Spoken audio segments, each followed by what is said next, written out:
Hello नमस्ते, कसे आहात सगळे? छान ना? मी पण एकदम मस्त आहे. आज खूप महत्वाचा प्रॉब्लेम आपण सॉल्व करणार आहोत. तो म्हणजे काळजीतनं बाहेर पडायचा अगदी सोपा उपाय. काहीही खर्च नाही. खर्च म्हटलं की आपल्याला लगेच जरा काळजी वाटते. कुठलाच खर्च नाही. अँटी डिप्रेसेंट म्हणू आपण त्यांना. आपण ह्या डिप्रेशन मधनं कसं बाहेर पडायचं? काही खर्च न करता. अगदी सोपं आहे. का म्हणजे पहिला जे काही प्रॉब्लेम तुम्हाला आलेला आहे, we should thank the problem. का थँक द प्रॉब्लेम? म्हणजे त्या प्रॉब्लेममुळे आपल्याला मॅच्युरिटी मिळतीये. मॅच्युरिटीमुळे काय होते? आपण विचार करतो, हे तर मी कसं बाहेर पडू शकतो. त्यामुळे कुठल्याही गोष्टीला घाबरायचं नाही. ना घाबरता फेस करायचं. फॉर एक्झाम्पल, आता आपल्याला माहित आहे सगळीकडे प्रॉब्लेम आहे. काय बोलतात लोक? टॅरिफ आणि विसा हा प्रॉब्लेम बोलला जातो. हा खरा एवढा मोठा प्रॉब्लेम आहे का? ओके, तो विसा घ्यायचं ऍक्च्युअली माहित आहे आपल्याला. आपण कुठे जात असलो तर, म्हणजे तुम्हाला एम्प्लॉयर स्पॉन्सर करतो विसा. त्यामुळे आपल्याला काळजी करायची कारण आहे का? नाही. त्यामुळे एम्प्लॉयर त्याला गरज असली, त्याला परवडत असलं की तो स्पॉन्सर करेल. त्यामुळे मला काही काळजी करायचं कारण नाही. आणि दुसरी गोष्ट, आता ओके, काही लोकांना अमेरिकेत जायचं स्वप्नच आहे, जायला पाहिजे. अहो, तिथे तेवढी तुमची गरज असली तर तुम्हाला बोलवून घेतलं जाईल. आजच ऐकायला मिळते ते डॉक्टर्सना हेतना बाहेर ठेवणार आहेत. म्हणजे त्यांना हा काही HIV विसाला 88 lakhs भरायचं हे काही डॉक्टर्सना नाहीये. त्यांना एक्झेम्प्ट केलं जाईल. का? तिथे डॉक्टर्सांची कमतरता आहे. म्हणजे आपण आपला व्हॅल्यू वाढवला तर तुम्हाला तिथे कुठेही इझिली बोलावलं जाईल. त्यामुळे हा काही प्रॉब्लेम आहे का? मला कळत नाही का एवढा प्रॉब्लेम म्हणून लोक, यंगस्टर्स तरी अगदी एवढी दुखी झाली. एवढं दुखी व्हायचं काही कारण नाहीये.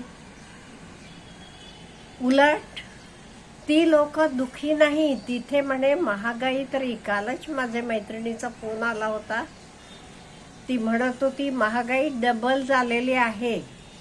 ज्या गोष्टी $10 मिळत होत्या त्याला त्यांना $20 द्यावे लागतात. एवढ्या महागाई झालेली आहे. उलट आपल्याकडे सगळ्या गोष्टी स्वस्त व्हायला लागलेल्या आहेत. आणि तिथली लोक असं काही झालं तर सरकारला काही कोणी हेच कारण सरकारमुळे झालं अमुक तमुक नाही म्हणत. ते म्हणतात म्हणे yes, it has become costly but I will arrange my budget. म्हणजे ते त्यांच्याकडे बघतात. म्हणजे कुठलाही प्रॉब्लेम आला की आपण आपल्याकडे बघायचं, मी हे कसं सॉल्व करू शकते. आपल्याकडे एक पद्धत आहे, आपण प्रत्येक गोष्टीला बाकीच्यांना दोष देतो. आपण स्वतःकडे बघत नाही. आपण त्या आलेले प्रॉब्लेमला दुसऱ्याला दोष देतो. आपण हे बघत नाही, हो आपला कुठे चुकते, मी हे कसं ओव्हरकम करू शकते. That is why don't look at the problem, look at the solution. सोल्युशनकडे बघा ना. त्याच्याऐवजी मेन आपल्याला माहीत आहे, आपण ग्रेटफुल राहायला पाहिजे. आपण थँक्स म्हणायला पाहिजे. कितीतरी गोष्टी आपल्याला मिळालेल्या आहेत. फॉर एक्झाम्पल, सकाळी उठल्यावर बघा मी जिवंत आहे. माझी सगळे माणसं ते सगळे जिवंत आहेत. मुलं असतील, बायको असेल, आई असेल, वडील असतील. केवढं मोठं भाग्य आहे. हा आपण विचार करत नाही. त्यामुळे ग्रॅटिट्यूड, थँक्स म्हणणं हे खूप महत्वाचं आहे. आणि मोर इम्पॉर्टंट इज, मला देवानं हात, पाय, डोळे हे सगळं दिलेलं आहे. हे सगळेमुळे काय झाले, कोणी आपल्याला विचारलं तुला 1 कोटी रुपये देतो, तुझा हार्ट दे म्हटलं की आपण द्यायला तयार आहोत का?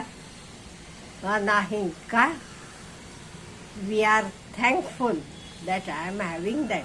म्हणजे मी करोडपती आहे की हे सगळं माझ्याकडे आहे. आणि माझ्याकडे एवढं चांगलं शरीर, हात, पाय, डोकं सगळं असताना जे काही मला हवं ते मिळवू शकतो की. हे का आपण विचार करत नाहीये? हा विचार करायला पाहिजे. म्हणजे thank your self, thank your parents. का पेरेंट्स आपण थँक करायला पाहिजे? म्हणजे मी सांगते, आज आता तुम्ही अमेरिकेसारखले ठिकाणी गेलात की तिथे हायर स्टेम एज्युकेशन म्हणतात ते. तर एज्युकेशन घेतलेली मुलं मुली कमी आहेत का? तिथे 10वी झाल्यावर मुलांना स्वतः मिळवावं लागते, स्वतः शिजवावं लागते, स्वतः शिक्षण करावं लागते. मग ते एकदा मिळवायला लागले की ते काही पुढे जास्त शिकत नाहीयेत. पेरेंट्स सपोर्ट नाहीये तिथे. आपण किती लकी आहोत बघा. आपण कॉलेजला जातो, शिकतो, तरी आई वडील म्हणतात तू शिक, तुझ्या अभ्यासाकडे लक्ष दे, बाकी सगळं मी बघतो. हां, आई म्हणते तुला स्वयंपाक जेवण सगळं मी करून देते, तू काही बघू नकोस. मग आपण थँकफुल आहोत का नाही? अशा बऱ्याच गोष्टी आहेत. एन्व्हायरमेंट आपल्या आजूबाजूला आहे. अहो, पाणी सुद्धा किती महत्वाचं आहे. हल्ली तर म्हणतात पाण्याला सुद्धा एनर्जी आहे. It is a form of energy, you can charge it. त्यामुळे पाण्याला सुद्धा चार्ज करून, म्हणजे मेडिटेशनना तर लोक पितात.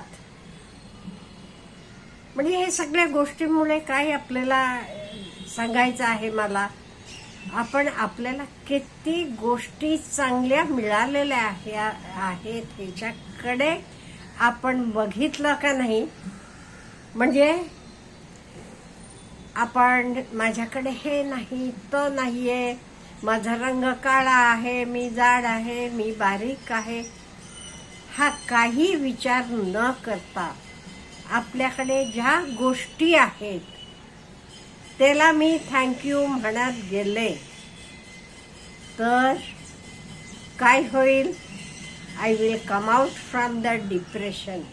मला कधीच डिप्रेशन येणार नाही. मग का?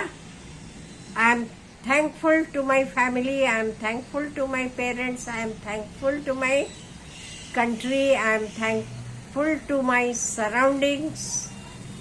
त्यामुळे थँक्यू म्हणणं, कशालाही ग्रॅटिट्यूड दाखवणं हे खूप महत्वाचं आहे. आपण कित्येक वेळेला हे बघा, आपल्या मुलांना असेल, घरच्यांना असेल, सगळ्यांना आपण कमी लेखतो, रागवतो सारखं, असं करायचे ऐवजी तुम्ही त्याला म्हणा, तू किती छान आहेस, तू किती अक्षर चांगलं काढतोय आणि चांगलं काढू शकतोस, आज पॉझिटिव्हली बघा. हे इट हॅज बीन प्रूव्ड. तुम्ही गोड बोला, तुम्ही त्यांना एनकरेजिंग शब्द वापरा, त्यांचे इम्प्रूव्हमेंट दिसते. हेच आपण स्वतःकडे पण वापरायचं. स्वतःचे निगेटिव्ह पॉइंट्स बघत जाऊ नका, स्वतःकडे काय चांगलं आहे बघा. एवढं आपण केलं का नाही, if we move from negative to positive, we will never be depressed again. त्यामुळे हा प्रयत्न आपण प्रत्येकानं करायला पाहिजे. That is moving from negative to positive. नकारात्मकतेतनं सकारात्मकतेकडे. अच्छा, हॅव ए गुड डे.